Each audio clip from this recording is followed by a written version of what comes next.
Break ಆದಮೇಲೆ ಮತ್ತೆ ನಮ್ಮ ಬೆಂಗಳೂರು.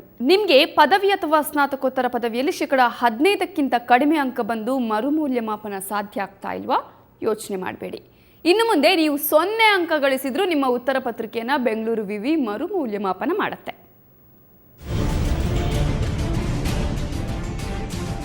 ಬೆಂಗಳೂರಿನ ವಿಶ್ವವಿದ್ಯಾಲಯ ಜ್ಞಾನಭಾರತಿ ಕ್ಯಾಂಪಸ್ನಲ್ಲಿ ಇವತ್ತು ವಿದ್ಯಾವಿಷಯಕ ಪರಿಷತ್ ಸಭೆ ನಡೆಯಿತು.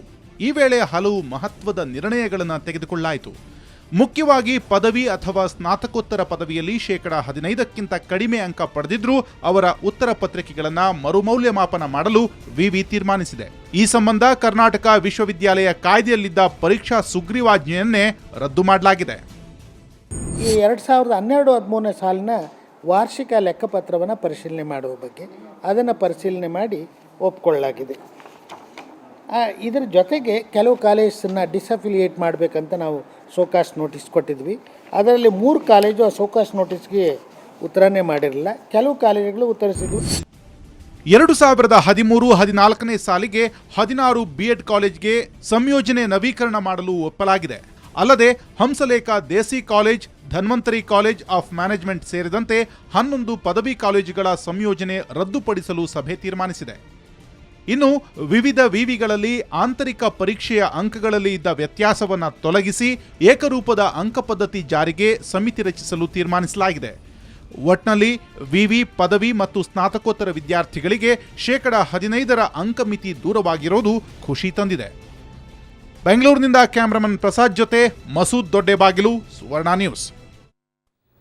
ರಾಜ್ಯದ ಪ್ರತಿಷ್ಠಿತ ಆಲೂರು 3 ಓವಲ್ಸ್ ಕ್ರೀಡಾಂಗಣ ಇಂದು ಉದ್ಘಾಟನೆಯಾಗಿದೆ. ರಾಜ್ಯದ ಪ್ರತಿಭಾನ್ವಿತ ಕ್ರಿಕೆಟಿಗರಿಗೆ ಅಂತಾರಾಷ್ಟ್ರೀಯ ದರ್ಜೆಯ ಸೌಲಭ್ಯ ನೀಡುವ ನಿಟ್ಟಿನಲ್ಲಿ ಕೆಎಸ್ಸಿಎ ನಿರ್ಮಿಸಿರುವ ವಿಶಿಷ್ಟ ಮೈದಾನದ ಡೀಟೇಲ್ಸ್ ಇಲ್ಲಿದೆ ನೋಡಿ.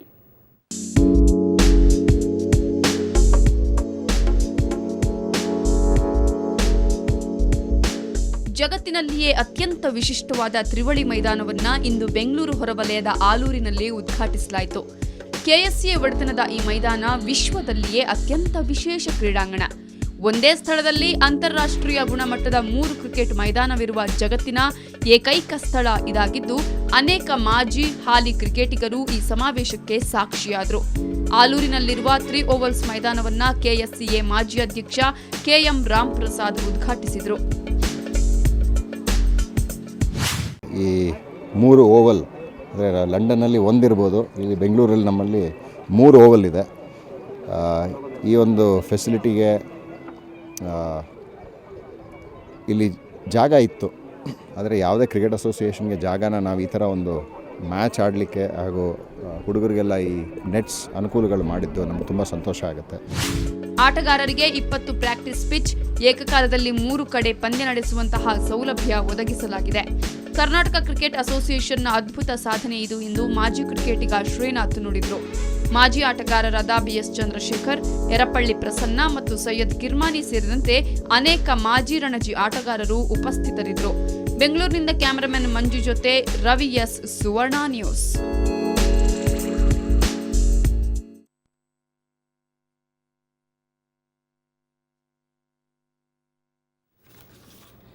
ಇಂದು ಆಯುರಾಶ್ರಮ ಹಾಗೂ ಬಂಟರ ಸಂಘದ ವತಿಯಿಂದ ಸಂತೋಷ್ ಗುರೂಜಿ ಅವರ ಹುಟ್ಟುಹಬ್ಬವನ್ನು ಆಚರಿಸಲಾಯಿತು.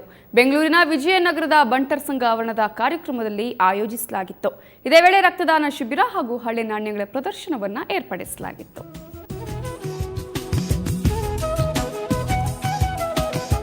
ಹುಟ್ಟುಹಬ್ಬವನ್ನು ಅದೇ ರೀತಿಯ ಉತ್ಸವ ಮಾಡಿ ಆಚರಿಸಬೇಕು ಅಂತೇಳಿ ನಮ್ಮೆಲ್ಲ ಹುಡುಗರುಗಳದ್ದು ಬಯಕೆ ಆಗಿತ್ತು. ನಾನು ಹೇಳಿದೆ, ಒಂದು ದಿನ ಉತ್ಸವ ಮಾಡಿದ್ರೆ ಅದರೊಳಗೆ ಏನು ಸಾಧಿಸೋಂಥದ್ದೇನಿಲ್ಲ, ನೀವು ಒಂದೊಂದು ಬಾಟ್ಲಿ ರಕ್ತ ಗುರು ಕಾಣಿಕೆಯಾಗಿ ಕೊಡಬೇಕು. ಜನ್ಮದಿನದ ಅಂಗವಾಗಿ ಗುರುಗಳ ಮೇಲೆ ಪ್ರೀತಿಯಿಂದ ಒಂದೊಂದು ಬಾಟ್ಲಿ ರಕ್ತ ಕೊಡಬೇಕು ಅಂತ. ಹಾಗಾಗಿ ನಾರಾಯಣ ಹೃದಯಾಲಯ ಮಾತಾಡಿದಾಗ ಅವರುಗಳು ಸಹ ಉತ್ಸುಕತೆಯಲ್ಲಿ ಬಂದಿದ್ದಾರೆ. ಸುಮಾರು 300ಕ್ಕೂ ದಾಟಿ ಇವತ್ತು ಯುವತಿಯರಾಗಲಿ ಯುವಕರಾಗಲಿ.